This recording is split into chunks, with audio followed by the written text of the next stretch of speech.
Hello church, praise the Lord. आज हम फिर से एक बार प्रभु का वचन से कुछ सीखेंगे। पहला शमूएल की किताब 17 अध्याय 1 पद से गोलियात के विषय में कुछ हम सीख लेंगे आज। अब फलिस्तियों ने युद्ध के लिए अपनी सेनाओं को इकट्ठा किया और यहूदा देश के शोकों में एक साथ होकर शोको और अजेका के बीच स्पेस दमीम में डेरे डाले। शाऊल और जलरी पुरुषों ने भी इकट्ठे होकर एला नामक तराई में डेरे डाले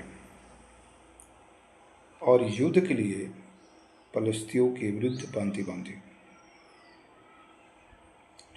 फलिस्ती तो एक ओर के पहाड़ पर और इजराइली दूसरी ओर के पहाड़ पर खड़े थे और दोनों के बीच तराई थी, मतलब घाटी थी। तब फलिस्तियों की छावनी में से गोलियात नामक एक वीर निकला जो गत नगर का था और उसकी लंबाई 4 हाथ 1 बिता थी। उसके सिर पर पीतल का टोट था और वह एक पत्थर का झिलम पहने हुए था जिसका तौल 5000 शेकेल पीतल का था। उसकी टांगों पर पीतल के कमच थे और उसके कंधों के बीच बर्छी बंधी थी। उसके भाले की छड़ जुलाई डोंगी के समान थी और उस भाले का फल 600 शेकेल लोहे का था और बड़ी ढाल लिए हुए एक जन उसके आगे आगे चलता था। वह खड़ा होकर इजरायली पांतियों को ललकार के बोला, तुमने यहाँ आकर लड़ाई के लिए क्यों पांति बांधी है? क्या मैं फलिस्ती नहीं हूँ और तुम शाऊल के अधीन नहीं हो? तो गोलियात के विषय में क्या सीखते हैं?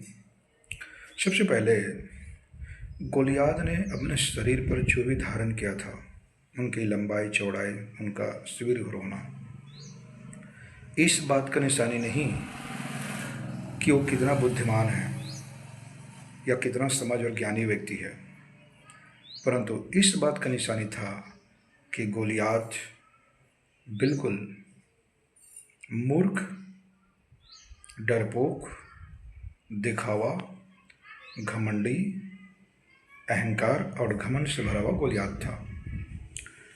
क्योंकि गोलियात का पहचान यही था कि वो अपने आप को दूसरों को दिखाए कि मैं कैसा एक व्यक्ति हूँ। तो क्या इसका मतलब परमेश्वर उनको नहीं जानता था कि गोलियात कैसा है? क्या परमेश्वर नहीं देख रहा था? क्या परमेश्वर नहीं सुन रहा था? सब कुछ कर रहा था परमेश्वर। परमेश्वर तो अपने पूर्व ज्ञान के अनुसार सब कुछ बातें जानता है। अब गोलियात यहाँ पर कहता है, क्या मैं फलिस्ती नहीं हूँ? अपने आप को प्रदर्शित कर रहा है। एक प्रकार से देखा जाए तो गोलियात अपने विषय में परिचय दे रहा है। अपने विषय में क्या परिचय दे रहा है? कि मैं कितना दिखावा एक व्यक्ति हूँ, कितना बड़ाई मारने वाला व्यक्ति हूँ, डिंग मार व्यक्ति हूँ। एक प्रकार से ऐसा वो दिखा रहा है अपने आप को, क्योंकि एक सच्चा व्यक्ति इस प्रकार कभी नहीं करता। यदि एक सच्चा व्यक्ति के अंदर में क्वालिटी और गुण है तो अपने आप प्रदर्शित होता है। आमीन।